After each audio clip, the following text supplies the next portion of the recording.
तो एपिसोड की स्टार्टिंग होती है, हमें देखा जाता है रोड टेलर माइनर की सीप जहाँ पर काफी तगड़ी तबाही मच रही होती है और कोई बंदा खून से सनी हुई तो अपनी तलवार को लेकर ऊपर चढ़ रहा होता है सीढ़ियों से, जो कि होता है हमारा एडी, जो कि कृपन के पीछे आ चुका होता है, जो कि कृपन भी अपने काम में लगा होता है और कृपन भी हमारे एडी की प्रेजेंस को और महसूस कर लेता है। वह कहता है तो फाइनली तुम आ गई, लेकिन वह अपनी बात को पूरा करवाता है उससे पहले ही हमारा एडी कुछ ऐसा करता है जिसे देखकर उसकी भी आंखें फटी की फटी रह जाती हैं। हम देखते हैं हमारे एडी ने उसकी बातों को बिना सुने ही सीधा उस पर काफी खतरनाक सा अटैक कर दिया होता है, जिससे वहां पर काफी ज्यादा धूल उड़ने लगती है और उसी धूल के बीच से हमारा एडी निकल कर आता है। उसके दोनों हाथों में दो तलवारें होती हैं और पूरे एटीट्यूड में आ रहा होता है हमारा एडी। हम देखते हैं कृपन ने भी अपनी मेबुला गॉड की पावर्स का यूज करते हुए अपने आप को प्रोटेक्ट कर लिया होता है, लेकिन तभी एडी अपने हाथ से एक तलवार को फेंक देता है और कृपन की तरफ, जिसे देखता है हमारा कृपन और फिर वह एडी की तरफ देखता है, जहाँ पर वह देखता है एडी ने अपनी मेरिल्डा को भी समन कर लिया होता है। इस टाइम पर वह काफी ज्यादा डेंजरस लग रहा होता है और कहता है चलो इसे फिनिश कर दें अभी। और इतना कहने के साथ ही वह सीधा करता है पॉइंट एक्सप्लोजन नाम का अटैक, जिसे करते के साथ ही उसके सामने होता है काफी तगड़ा धमाका और अपनी स्वॉर्ड में फायर मैजिक को डालकर इग्निशन मैजिक का यूज करते हुए काफी खतरनाक सा स्लैश मारता है कृपन की तरफ। हम देखते हैं वह एडी के इस खतरनाक से अटैक के बाद वहां पर होता है काफी तगड़ा धमाका, लेकिन इन खतरनाक अटैक्स को झेलने के बाद भी कृपन काफी आसानी से अपने शील्ड मैजिक के द्वारा बच चुका होता है और कहता है तुम्हारे मैजिक काफी ही ज्यादा खतरनाक हैं, लेकिन इनका मेरे सामने कोई यूज नहीं है। लेकिन फिर से किसी चीज को देखकर वह चौंक जाता है। वह देखता है हमारे एडी को, जो कि बिना टाइम गवाए सीधा अटैक कर देता है कृपन रोड टेलर की तरफ और मारता है काफी खतरनाक सा स्लैश अटैक उसके हाथ पर। जिस अटैक को लेने के बाद तो कृपन भी पीछे हट जाता है, जहाँ पर मेरिल्डा भी एडी के लिए काफी ज्यादा चिंतित होती है। वह कहती है हे पागल, तुम क्या कर रहे हो? तुमने मग को भी तान्या की तरफ ही छोड़ दिया है और अब तो तुम्हारे पास ब्लेसिंग ऑफ फायर भी नहीं है। तुम इस फायर में आकर क्यों कूद पड़े? क्या तुम्हारे फायर में जलने का मन है? एडी को कुछ समझ नहीं आ रहा होता। वह कहता है मुझे इससे परवाह नहीं पड़ती, मुझे तो सिर्फ इसे मार कर आना है। मेरिल्डा भी समझ जाती है कि इसे समझाने का कोई फायदा नहीं है। वह भी करती है काफी खतरनाक सा अटैक उस कृपन की तरफ, लेकिन भाई साहब कृपन की पावर्स इतनी ज्यादा बढ़ चुकी होती है कि वह हमारी मेरिल्डा के सारे अटैक्स को काफी आसानी से डॉज कर रहा होता है और कहता है इंटरेस्टिंग। एडी का मन भी उसे छोड़ने का नहीं होता। वह भी तैयार हो जाता है अटैक करने के लिए और सीधा बढ़ जाता है कृपन की तरफ उसे मार कराने के लिए। उनकी तलवारों के बीच में होता है काफी खतरनाक सा क्लैश। फाइट के दौरान में ही कृपन कहता है क्या क्या तुम अब भी मेरा बेटा होने का प्रिटेंड कर रहे हो? लेकिन ये थोड़ा अजीब है, आखिर तुम इतने गुस्से में हो क्यों? एडी भी मन में सोचता है यह तो सही कह रहा है, मैं तो असल में एड रोड टेलर भी नहीं हूँ, मैं तो एक स्ट्रेंजर हूँ जो कि अचानक से एक दिन इसकी बॉडी में जाग गया था। सच कहूँ तो रोड टेलर परिवार की ये बेकार सी स्टोरी, इससे तो मेरा कोई मतलब ही नहीं है। आखिरकार इस ब्लड लाइन के लोगों के साथ जो कुछ भी हो इससे मेरा क्या लेना देना? तो फिर वह लड़की एरविन वह अब तक जिंदा थी और इन सारी चीज़ों को टेस्ट सब्जेक्ट के रूप में सहन कर रही थी। इस पूरे टाइम में उसका माइंड सेट हो चुका था, पूरी बॉडी ट्विस्टेड हो चुकी थी। इस पूरे टाइम उसकी सारी मानवीयता डगमगा रही थी।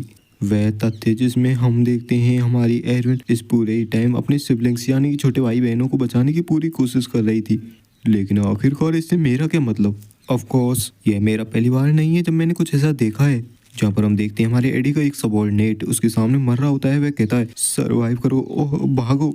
एडी कहता है मेरा सीनियर जिसने मेरे लिए गोली खा ली बंदूक की, और एक ऐसी लड़की जिसने भागने से इनकार कर दिया और अपनी जान को दांव पर लगाकर टाइम को बार बार रिवर्स किया। तो इस दुनिया में ऐसे भी लोग हैं जो कि दूसरों की भलाई के लिए अपनी जान को दांव पर लगा देते हैं, और यही ऐसे लोग होते हैं जिन्हें मैं नहीं समझ सकता। यहाँ तक कि इस दुनिया में आने से पहले और इस दुनिया में आने के बाद मेरे पास सिर्फ मेरा एक ही पर्पस है, किसी तरह से सरवाइव करना। जहाँ पर हम देखते हैं पिछले सीन में जहाँ पर एडी ने तलवार को उठा लिया होता है और सीधा एरविन के गले पर तान दिया होता है। एरविन अब भी उसे कह रही होती है तुम्हें जिंदा रहना होगा। एडी अपने कांपते हुए हाथों से और अपनी आंखों को बंद करके, जहाँ पर हमारे एडी ने अपने दिल पर पत्थर रखते हुए और एरविन को उसके दर्दों से मुक्त करने के लिए वहां पर उसका काम तमाम कर दिया होता है। यहाँ पर उसी के साथ ही मेवलो और धीरे धीरे करके समन होने की कोशिश कर रहा होता है। उस अटैक को करने के बाद जहाँ पर एरविन हम देखते हैं उस जगह पर सिर्फ उसकी राख बचती है और एडी भी उसे देखता है और कहता है मैं ऐसे लोगों को समझ तो नहीं सकता, लेकिन उन्हें एडमायर जरूर करता हूँ। और ऐसा कहकर टाइम प्रेजेंट में आता है और हमारा एडी सीधो कृपन पर अटैक कर देता है फुल पावर के साथ। कृपन भी काफी आसानी के साथ उसके अटैक्स को ब्लॉक कर रहा होता है। तभी कृपन पीछे हटते हुए कहता है तुम तो मेरे बेटे से एकदम अलग हो, मैं यहाँ पर तुमसे लाइब्रेरी में मिला था, वहाँ पर भी एक क्या एरविन का मर जाना तुम्हें इतना ज्यादा परेशान कर रहा है? और क्या तुम इस बेकार सी चीज पर इतने ज्यादा गिल्टी फील कर रहे हो?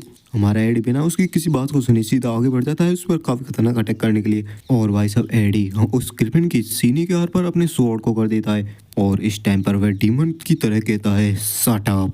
हम देखते हैं उसके अटैक में इतनी ज़्यादा फोर्स होती है कि वह तलवार उसके सीने के आर पार हो जाती है और इस अटैक को करने के लिए हमारे एडी ने पूरी जान लगा दी होती है। क्रिप्टन और एडी ऊपर से नीचे गिर रहे होते हैं, लेकिन हमारी मेरिल्डा एडी को पकड़ लेती है हवा में ही और अपने मैजिक का यूज करते हुए एडी को भी हवा में उड़ाने लगती है अपने साथ। जहाँ पर मेरिडला भी हमारे एडी को शांत करने की कोशिश करती हुए कहती है, एडी शांत हो जाओ, ये तुम्हारे तरह का नहीं है। हमारा एडी अभी भी रुकने के मूड में नहीं होता, वह कहता है नहीं और फिर से अटैक का यूज करने लगता है और फिर से यूज करता है मिड रैंक के मैजिक पॉइंट एक्सप्लोजन का यूज। जहाँ पर इस अटैक को करने में उसने अपनी पूरी ताकत लगा दी होती है ताकि क्रिपन का नामो निशान ना बचे। जहाँ पर हम देखते हैं मेरिल्डा और एड दोनों ही नीचे आ चुके होते हैं। इस टाइम तक एड की सारी मैजिक पावर्स बीत चुकी होती हैं। मेरिल्डा भी उसे सचेत कर रही होती है और वे भी धीरे धीरे डिसअपेयर हो रही होती है। जहाँ पर एडी भी काफी ज्यादा थक चुका होता है, लेकिन तभी उसे क्रिपन के बाद सुनाई देती है जहाँ पर वह कहता है, तो चलो फाइनली तुम्हारा मैजिक खत्म हो चुका है। मैंने तो कभी नहीं सोचा था कि पॉइंट एक्सप्लोजन नाम के मैजिक से इतना सारा अटैक हो सकता है और इतना तगड़ी तबाही मच सकती है। एक्सीलेंट। और इस टाइम तक तो क्रिपन भी पूरी तरीके से डीमन में बदल चुका होता है और कहता है, इसे भी जानो, गुस्सा तुम्हारी आंखों को धुंधला कर देता है। तभी वहां पर काफी तगड़ा भूकंप आने लगता है और क्रिपन और एडी के नीचे की जमीन टूटने लगती है। एडी भी सोच में पड़ जाता है, क्रिपन को तो इतना तगड़ा अटैक किया, लेकिन फिर ये क्या हो रहा है, ग्राउंड कैसे सेटल हो रहा है। मेरिल्डा तो थी नहीं, इसलिए वह अपने डिफेंस मैजिक का यूज करता है ताकि उसे गिरने से ज्यादा चोट ना लगे और वह वहीं से धड़ाम करके नीचे गिर पड़ता है। उसके गिरने के बाद वहां पर काफी ज्यादा धूल ही धूल हो जाती है, लेकिन जैसे तैसे करके अपने डिफेंस मैजिक की बदौलत बच चुका होता है हमारा एडी। तभी क्रिपन कहता है, इविल गॉड मेबुला जल्दी ही इस धरती पर आ उतरेगा। बस एक बार इस मैजिक सर्कल को कंप्लीट हो जाने दो। सारे यहाँ पर जितने भी लोग हैं वे सारे ही मारे जाएंगे और मुझे मिलेगा इमोर्टैलिटी का वरदान। इससे कोई फर्क नहीं पड़ता तुम कितना भी चिल्लाओ, कितना भी बलिदान दो, ये इफेक्ट कभी नहीं बदलेगा। मैं अमर हो जाऊंगा और तुम सभी मारे जाओगे, मेरे बेटे की तरह, जिसकी तरह अब तुम दिखते हो। लेकिन तभी एडी पूछता है, आखिरकार एडविन की वजह से वह तो अकेडमी में पहुंचा दिया गया था, तुम्हें इतना श्योर तरीके से कैसे पता कि वह मारा ही गया होगा। तभी क्रिपन कहता है, मुझे लगता है कि तुम्हें पता नहीं है। काफी लंबे टाइम पहले उसे ऑफिस हॉल से निकाले जाने से भी पहले उसने मुझे एक रिप्लाई भेजा था। एडी भी सोचता, क्या एक रिप्लाई, वो भी एड रोड टेलर द्वारा क्रिपन रोड टेलर को। इसके बारे में तो मुझे भी कुछ नहीं पता था। क्रिपन कहता है, क्या तुम इसके बारे में क्यूरियस हो कि आखिर उसने मुझसे क्या कहा था।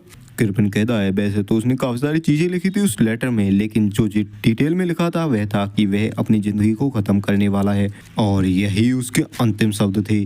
और हाँ, ऑफिस हॉल से निकाले जाने से पहले मेरा बेटा एडरोड टेलर पहले ही मारा जा चुका था। और इसी के साथ ये चैप्टर यहीं पर एंड होता है। नेक्स्ट पार्ट जब आएगा तो मैं एक्सप्लेन कर दूंगा। तो थैंक्स फॉर वॉचिंग, वीडियो को लाइक, चैनल सब्सक्राइब और हाइप जरूर से कर देना।